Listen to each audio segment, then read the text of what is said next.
Hello learners. Today our topic is single phase half wave phase control rectifier with R load. So previous lecture we have discussed phase controlled rectifier. Phase control rectifier is a circuit or a converter which convert AC into a DC, but AC is my fixed and DC would be my variable DC. Here, let us see the circuit diagram for single phase half wave phase control rectifier with R load. Okay, now in circuit diagram, since it is AC to DC converter, okay, the input would be my AC.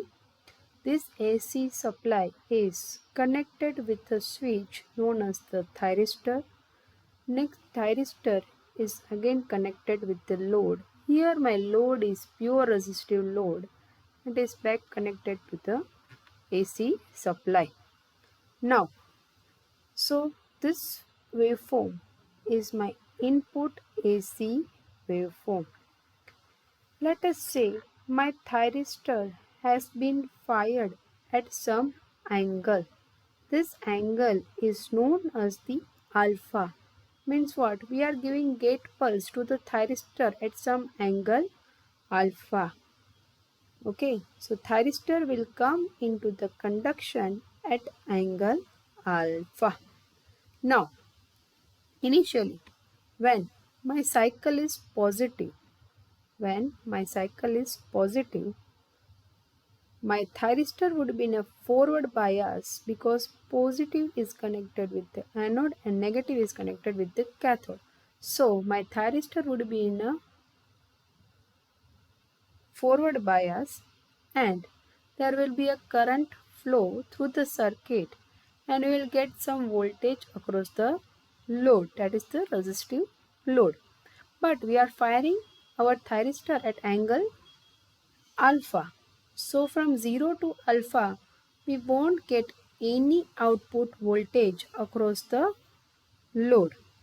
Okay, so from alpha to pi, my voltage across the load is V0. So we are getting output voltage from alpha to pi. After pi, my input supply is negative. So here my negative cycle. During negative half cycle, my thyristor would be in a reverse bias. So there won't be any output voltage across the load. So from pi to 2 pi, the voltage across the load is 0.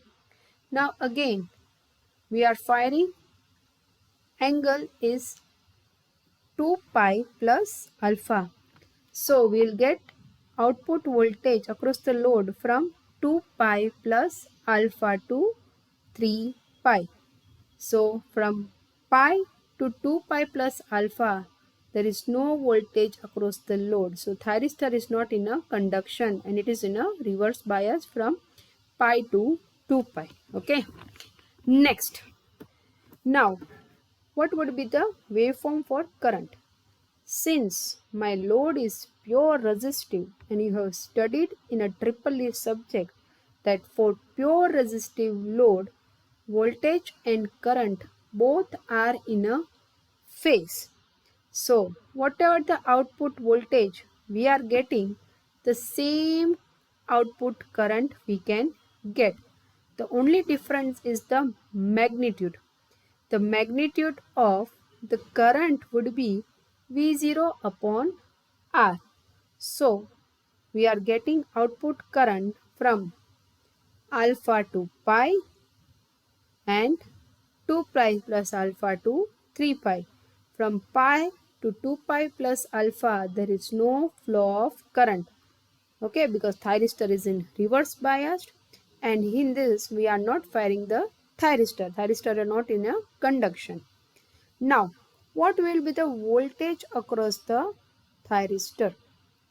Now, we know that in a switch, when the switch is off, the voltage is maximum. When we turn on the switch, the voltage is 0 and the current is maximum. The same concept is here. Now during 0 to alpha, there is no conduction. So my thyristor is off. So during that condition, we will get the voltage across the thyristor. After alpha to pi, my thyristor is in conduction. So my voltage across the thyristor would be 0 from alpha to pi. Again here my thyristor is in reverse bias. It is not in conduction. So we are getting voltage across the thyristor is pi to 2 pi. Again 2 pi plus alpha also we are getting because thyristor is not yet conducted.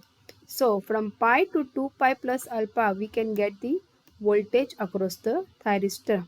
Now from 2 pi plus alpha to 3 pi, thyristor is in conduction, so there is no voltage across the thyristor. I hope you understood the circuit diagram as well as the waveform of single phase half wave thyristor with R load. See you in a next class. Okay, till then, have a good day.